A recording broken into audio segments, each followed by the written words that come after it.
અને અમારા ગામમાં જે જીએસએલ કંપની પહેલાં હાલતી હતી ને ત્યારે અમે એને લડત કરી અને અમે એને બંધ કરાવી એમાં અમારે 16 દિવસ જેલમાં રહેવું પડ્યું. 16 દિવસ જેલમાં રહ્યા અમે ને એને અમે લડત આપી અને એ કંપની બનાવી કરાવી દીધી. ઉના તાલુકાના કોપ ગામની બેઠક પરથી હું ચૂંટણી લડી રહ્યો છે ભારતીય જનતા પાર્ટીના ઉમેદવાર તરીકે. કે ગામમાં ઉચ્ચ માધ્યમિક શાળા નથી, ઉચ્ચ માધ્યમિક શાળા બનાવવાની છે. હવે અમારે આ સેવાડાના ગામ છે કોબ અને છોખડા બે. અમારે આરોગ્યની સુવિધા નથી એટલે ભારતીય જનતા પાર્ટીને મત આપશે એટલે અમે જીતીને આરોગ્યની પણ સુવિધા કરી આપશું. નમસ્કાર, હું આપનો હાર્દિક સિંગોડ. ઉનામાં સ્થાનિક સ્વરાજ્યની ચૂંટણીને લઈને માહોલ છે તે ગરમાયો છે, કારણ કે ભારતીય જનતા પાર્ટી, કોંગ્રેસ અને આમ આદમી પાર્ટી છે તે મેદાનમાં ઉતર્યા છે. પરંતુ આપણી સાથે ભારતીય જનતા પાર્ટીના કદાવર નેતા જેઓ આ વિસ્તારમાં ખૂબ પ્રતિનિધિત્વ ધરાવે છે અને દલિત સમાજના આગેવાન પણ છે, માનસિંગભાઈ રાઠોડ મારી સાથે છે, તેની સાથે વાત કરશું. માનસિંગભાઈ, ગીરની વાત પર આપનું હાર્દિક સ્વાગત છે. ખૂબ ખૂબ આભાર. માનસિંગભાઈ, સૌપ્રથમ તો જે અમારા દર્શકો છે એનો આપનો પરિચય જણાવી આપજો. હું ઉના તાલુકાના કોપ ગામનો વતની છું. ખેતીની વ્યવસાય સાથે જોડાયેલો છે.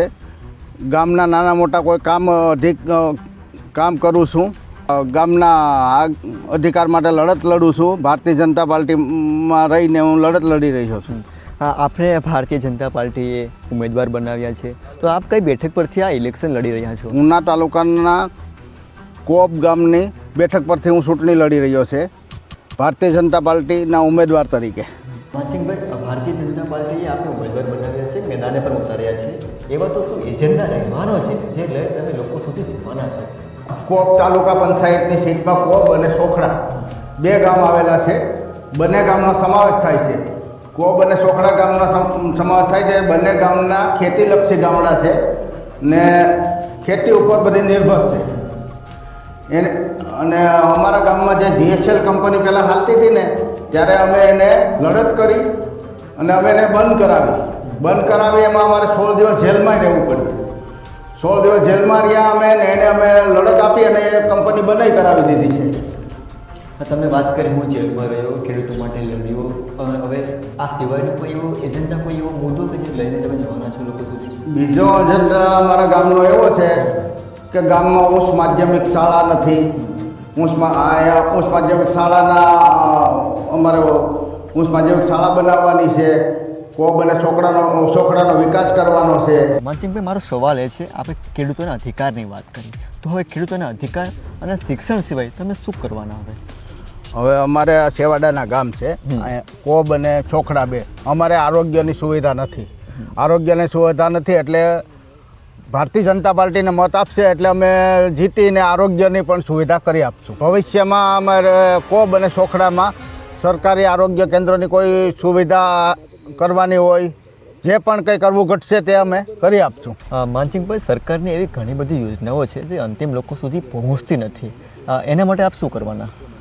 હું કોબ અને છોખડા બંને ગામના માણસોને કોઈ પણ એવા જીવન જરૂરિયાતી જે પણ કંઈ સમસ્યા આવે તેને હું સાથે મળી અને તેનું કામ પૂર્ણ કરીશ.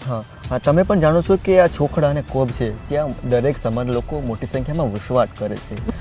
સર્વ સમાજના લોકોને તમે શું સંદેશો આપવા માંગો છો? સર્વ સમાજના લોકોને હું એ સંદેશો આપવા માંગુ છું કે ભાઈ આપણે ભારતીય જનતા પાર્ટીને મત આપી અને ભારતીય જનતા પાર્ટીએ વિકાસ કરેલો છે અને કરે જ છે, એને મત આપી અને વિકાસ માટે થઈને સૌ સાથે મળીને જોડાઈને કોબ અને છોખડા ગામના બંને ગામના સર્વે સમાજને હું વિનંતી કરું કે મને જંગી બહુમતીથી જીતાવી અને હું બધાને સાથે મળીને સારા કામ કરીશ એવો હું આભાર માનું છું. જી હા દોસ્તો, આ હતા માનસિંગભાઈ રાઠોડ, જેઓ આ કોબ તાલુકા પંચાયત બેઠક પરથી ભારતીય જનતા પાર્ટીમાંથી દાવેદારી કરી છે, ઉમેદવાર બન્યા છે.